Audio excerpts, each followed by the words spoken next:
జోహార్ జోహార్ సాధిద్దాం మారోజు వీరన్న ఆశయాలను సాధిద్దాం సాధిద్దాం మారోజు వీరన్న స్ఫూర్తిగా చట్టసభలో బీసీ వాటా సాధిద్దాం సాధిద్దాం మారోజు వీరన్న స్ఫూర్తిగా స్థానిక సంస్థల బీసీ వాటా సాధిద్దాం సాధిద్దాం మేమెంత మందిమో మేమెంత మందిమో జోహార్ మహాత్మా జ్యోతిరావు పూలే జోహార్ బిఆర్ అంబేద్కర్ జోహార్ కాంశీరామ్ జోహార్ మారోజు వీరన్న జోహార్ జోహార్ సాధిద్దాం చట్టసభలో బీసీ వాటా సాధిద్దాం. వీరన్న ఆశయాలను సాధిద్దాం సాధిద్దాం సాధిద్దాం చట్టసభలో బీసీ వాటా సాధిద్దాం సాధిద్దాం మారోజు వీరన్న స్ఫూర్తి మారోజు వీరన్న 26వ వర్ధంతి సందర్భంగా హనంకొండ జిల్లా కేంద్రం అంబేద్కర్ సెంటర్లో వివిధ ప్రజా సంఘాలు కమ్యూనిస్ట్ పార్టీల ఆధ్వర్యంలో ఇవాళ ఆయన వర్ధంతి కార్యక్రమం చేయడం జరుగుతుంది.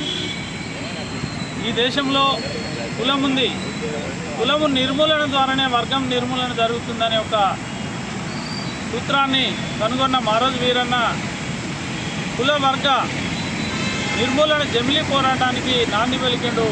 అది తెలంగాణ ప్రాంతంలో ప్రారంభమైనప్పటికీ దేశవ్యాప్తంగా ఒక ఉద్యమాన్ని తీసుకెళ్ళింది.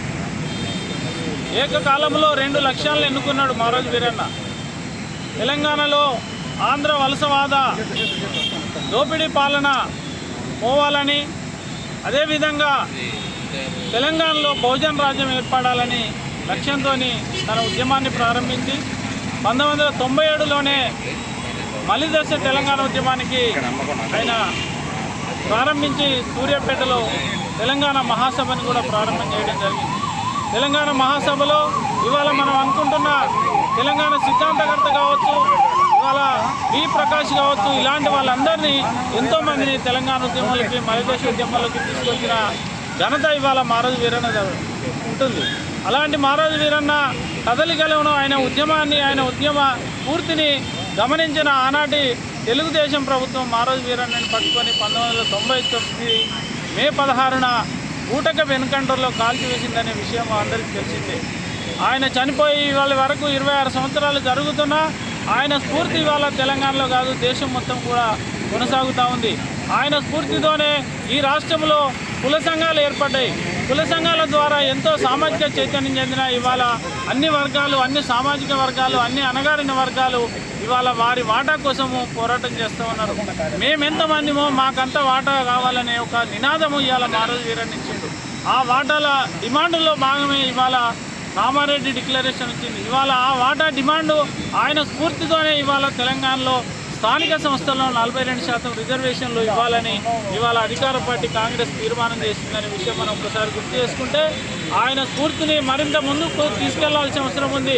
అసెంబ్లీలో తీర్మానాలు ఈ పార్టీని చూసి ఇంకో పార్టీ మేము కూడా కుల జనగణన చేస్తామని మాట్లాడకుండా అదొక అమలు జరగడానికి వీలుగా మనందరం కూడా కలిసికట్టుగా పనిచేయాల్సిన అవసరం ఉంది. ఇవాళ మెజార్టీ సమాజం 90% ఎస్సీ ఎస్టీ బీసీ మైనార్టీలు ఉన్నామని మాట్లాడుకుంటున్నాం. కానీ మెజార్టీ సమాజము కులాలుగా ఎక్కడికక్కడ విడిపోయి ఇవాళ పాలక వర్గాలకు బానిసలుగా బతుకుతున్న పరిస్థితి ఉంది. కాబట్టి వీరన్న సూచించిన ఐడెంటిటీ అండ్ అలయన్స్ ప్రోగ్రామ్ అంటే ఏ కులానికి ఆ కులము ఐడెంటిఫై అయిపోయి చైతన్యమే మనం బహుజన రాజ్యాన్ని సాధించే అవకాశం ఉంటుంది. ఆ దిశగా మారోజు వీరన్న స్ఫూర్తిని మనం మరింత పుణికిపుచ్చుకొని అందరం కలిసికట్టుగా ఎస్సీ ఎస్టీ బీసీ మైనార్టీలు ఐక్యంగా ఉద్యమించాల్సిన అవసరం ఉంది. మనం ఐక్యంగా ఉద్యమించకపోతే మనకు రాజ్యాధికారం రాకపోవడం అడ్డిస్తే మనందరినీ దళితులుగా, ఆదివాసీలుగా, మైనార్టీగా, బీసీలలో చిన్న చిన్న కులాలుగా విభజించి మనందరి మీద దాడులు చేసి ఇవాళ రాజ్యం మనని చంపుతున్న పరిస్థితిని కూడా గమనించుకొని మనల్ని మనం రక్షించుకోవాలన్నా మనందరం ఏకం కావాలి. మనం అంతిమంగా భోజన రాజ్యం సాధించాలి. మారోజు వీరన్న స్ఫూర్తిని తీసుకొని ఇవాళ భోజన రాజ్యం కోసం అందరం ఐక్యంగా పోరాడాలని ఆల్ ఇండియా ఓబీసీ శాఖ పిలుపునిస్తా ఉంది.